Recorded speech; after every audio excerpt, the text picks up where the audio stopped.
And here we have the setup and how to play video for the training puzzle card that will come with each iteration of Brutal Beatdown. The puzzle itself will be the same, however the illustrations on there will be tied to the game itself. So each one will come with a new illustration, but the same puzzle. And to play, you'll need 7 dice, 1 red, 5 white, 1 yellow, and then 2 trackers. And you will select any fighter that you want. So let's go with this one.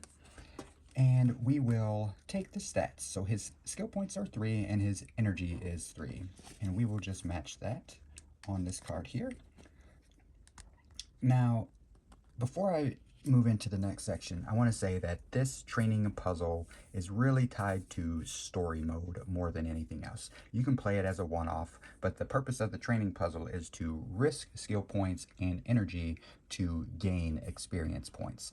And by gaining experience points, you will unlock additional action dice that you can use to fight. So that's the purpose of it. You can couple this with a regular match of Brutal Beatdown. So let's say you wanted to play face-off mode. Before you started a fight, you would do this, and you would attempt to get all 5 of these symbols in the order they're listed from left to right. If you successfully do that, you'll get an experience point. And then, so this guy here, he has 3 experience points to start. He would have 4. And then you would look to your reference card, and that would tell you how many action dice you would use with 4 experience points. Now, you may level up, you may not level up, but you do run that risk of losing out on skill points and energy points, as I said. So when you start the next fight, you may not start with 3. You may start with 1 skill point. You may start with 2 energy points. It's really dictated on how well you do the training puzzle. And so to set up, you'll take the red die, which you'll be moving, place it in the bottom corner, and then the 2 die, the 3 die, the 4, 5, and 6. And then now setup is complete and you have your yellow die. You will first roll the yellow die and you'll add the yellow die's value to your current experience points. So we have 3 plus 3, so we have 6, and that determines how many moves we have.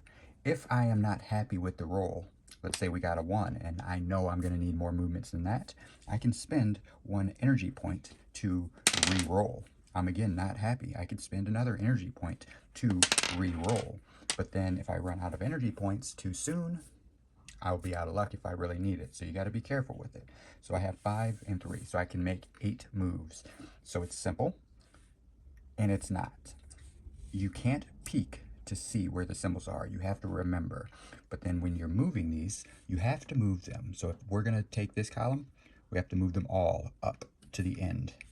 So that would be 1 move, 2 moves, 3 moves, and then 4 moves, 5 moves. So I reached the red right there in 5 moves. I had 8, so that's fine. Once you get the red die over the appropriate icon, you'll increase its value by 1, and so now it's a 2. Every die must always be touching the side of another die. So in this case, this would cause us to end the turn immediately and lose 1 skill point. It always has to be touching the side of another die. Now, if the value of the red die is touching a die of the same value, you will also have to end the turn immediately and reduce your skill points by 1. It can pass by that die, it just cannot stop next to that die. And in this case, since we have to move it all the way to the end anyways, we wouldn't have that risk. If your skill points ever fall to 0, the game is over and you lose. And again, if you get to each of the icons, you win the game. So let's roll one more time. We got a 4, so 4 plus our XP is 3, so we have 7 movements that we can make. I don't want to move this down because my 2 would be next to that. My turn would end and I would waste my skill points. So let's go 1, 2, 3, 4, because this die is touching the side of this die, so it's still legal. Go up, and then go down. Now here's the problem. I can't take him there because now the sides aren't touching.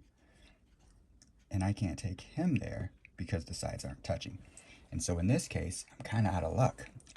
To open up, I would go there to open up that space. I would have to move him, and that would cost me a skill point. The turn would end, and then game would be over. But if I had the additional skill points to use, I could do it and just sacrifice the remainder of this turn. The decisions are yours to make.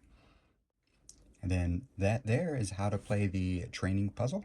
It's pretty straightforward and simple enough. The real challenge is to get each of those symbols without losing any skill points.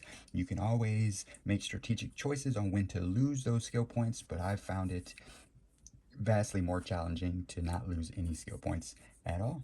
Let's see how you do.